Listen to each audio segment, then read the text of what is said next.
자가조혈 모세포 이식 안내. 안녕하십니까? 본 동영상은 자가조혈 모세포 이식을 시행하는 분들께 시술의 개념과 목적, 절차와 주의사항 등에 대해 설명드리기 위해 제작되었습니다. 이어지는 내용을 참고하셔서 안전하고 효과적인 치료에 도움이 되시기 바랍니다. 조혈모세포 이식의 개념.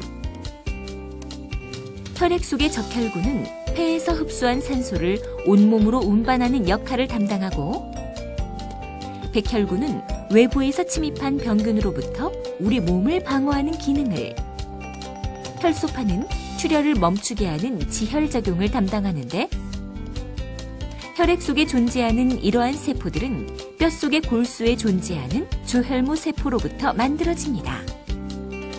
백혈병의 경우처럼 골수 내에 조혈세포에 이상이 발생하거나 항암치료나 방사선 치료 등에 의해 골수 내에 조혈세포가 파괴된 경우에는 혈액 내의 세포들이 정상적으로 만들어지지 못함으로 인해 빈혈이 발생하거나 면역력이 약해지고 피가 잘 멎지 않는 등 심각한 문제가 발생합니다. 조혈모세포 이식이란 이처럼 이상이 발생하거나 파괴된 조혈모세포를 대신하기 위해 건강한 조혈모세포를 이식해주는 치료 방법이며, 과거에는 이식받을 조혈모세포를 다른 사람의 골수에서 채취했기 때문에 골수 이식이라고 불렸으나, 현재는 제대혈이나 말초혈액 등에서도 조혈모세포를 채취하기 때문에 조혈모세포 이식이라는 용어가 사용됩니다. 조혈모세포 이식을 시행하면 강력한 항암치료에 의해 골수가 손상되더라도 건강한 조혈모세포를 이식하여 골수의 조혈 기능을 회복시킬 수 있기 때문에 통상적인 항암제 용량보다 더 강력한 항암치료를 시행할 수 있으며 결과적으로 암의 완치율을 높일 수 있습니다. 자가조혈 모세포 이식이란 마치 혈액형이 맞는 혈액만 수혈할 수 있는 것처럼 조혈 모세포 또한 HLA 타입이라고 부르는 조직 적합 항원이 일치하여야만 이식할 수 있습니다.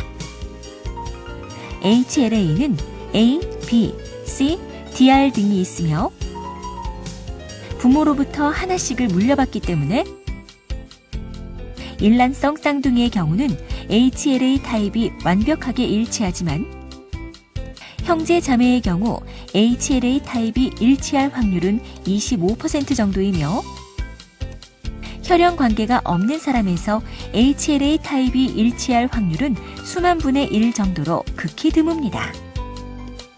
형제 자매나 혈연 관계가 없는 다른 사람으로부터 HLA 타입이 일치하는 조혈 모세포를 제공받아 이식하는 동종 조혈 모세포 이식과 달리 자가조혈 모세포 이식은 환자 자신의 조혈 모세포를 이식하는 방법입니다. 자가조혈 모세포 이식을 받는 환자는 먼저 자신의 조혈 모세포를 채취하여 냉장 보관한 후 고용량의 항암제 투여와 전신 방사선 치료를 통해 종양세포를 최대한 제거한 다음 보관되어 있던 조혈 모세포를 다시 주사하여 골수에 생착하게 함으로써 골수 기능을 원래대로 회복시키게 됩니다. 자가조혈 모세포 이식은 악성 림프종이나 다발성 골수종, 급성 백혈병 등의 혈액암뿐 아니라 소아의 종양이나 성인의 종양에 이르기까지 그 적용 대상이 점차 넓어지고 있습니다. 이식 전 준비 과정. 조혈 모세포 가동화. 대부분의 조혈 모세포는 골수 내에 존재하기 때문에 조혈 모세포를 환자의 말초 혈액에서 채취하기 위해서는 조혈 성장 촉진제를 투여하여 골수 속의 조혈 모세포를 말초 세포로 흘러나오게 하는 가동화 과정이 필요합니다. 조혈 모세포의 가동화 방법에는 항암제를 투여하여 인위적으로 골수 기능을 저하시켰다가 백혈구의 생산이 회복되는 시점에 조혈 성장 촉진제를 투여하여 말초 혈액으로 조혈 모세포가 흘러나오게 하는 방법과 조혈 성장 촉진제만 단독으로 투여하는 방법이 있습니다. 조혈모세포 채취. 조혈모세포 채집은 중심정맥관이나 말초정맥 도관을 통해 이루어집니다. 도관을 따라 흘러나온 혈액은 자동성분 혈액 채취기 속으로 들어가 조혈모세포와 나머지 혈액 성분으로 분리되는데, 조혈모세포는 혈액백 속에 모아지고 나머지 혈액 성분은 다시 도관을 따라 몸속으로 돌아오는 과정이 반복됩니다.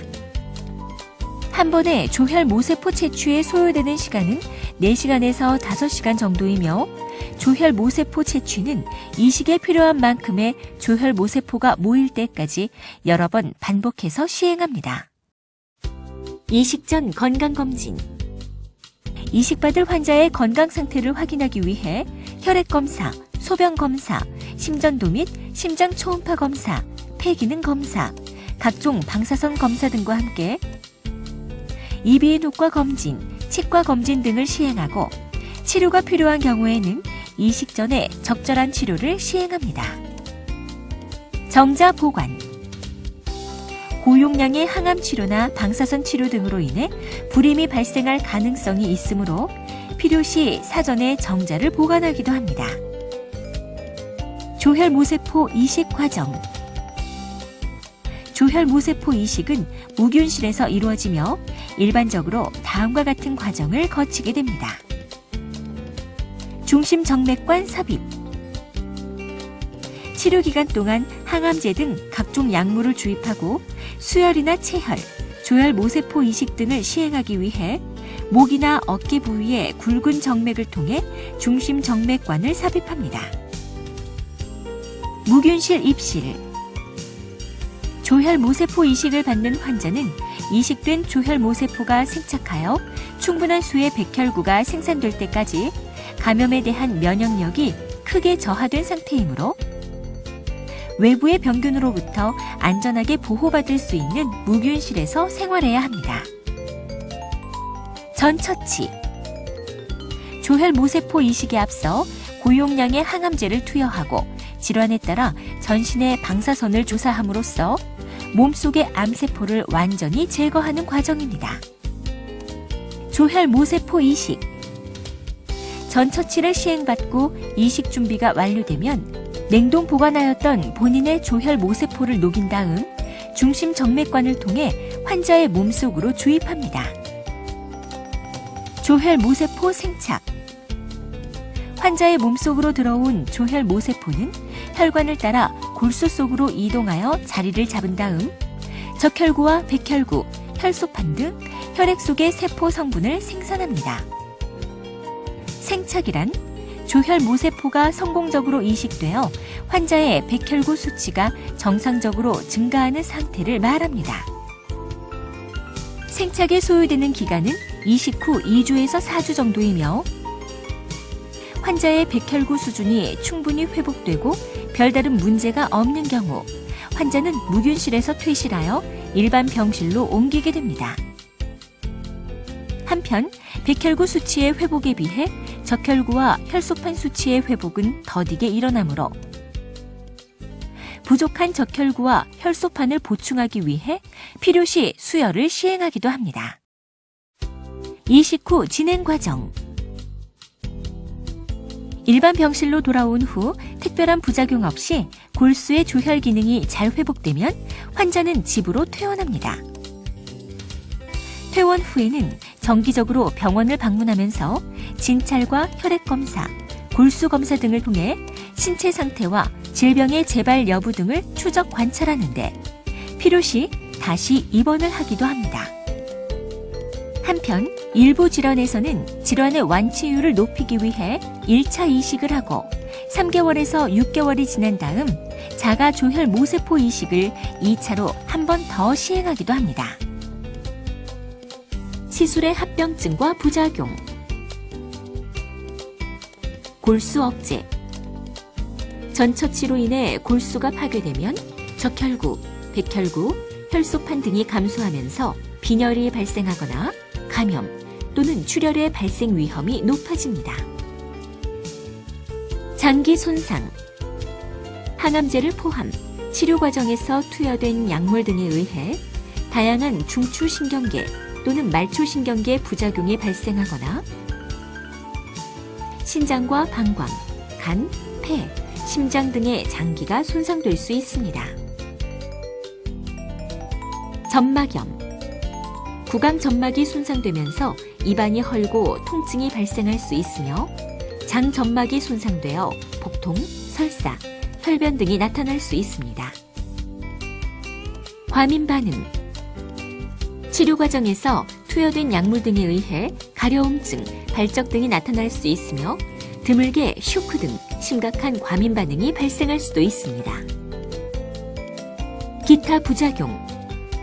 치료를 위해 투여한 항암제나 방사선에 의해 또 다른 암이 새롭게 발생할 수 있으며 생식세포가 손상되어 일시적 또는 영구적인 불임을 유발할 수 있고 어린이의 경우 성장과 발육에 부정적 영향을 미칠 수도 있습니다. 시술을 시행하지 않을 경우 및 다른 치료 방법.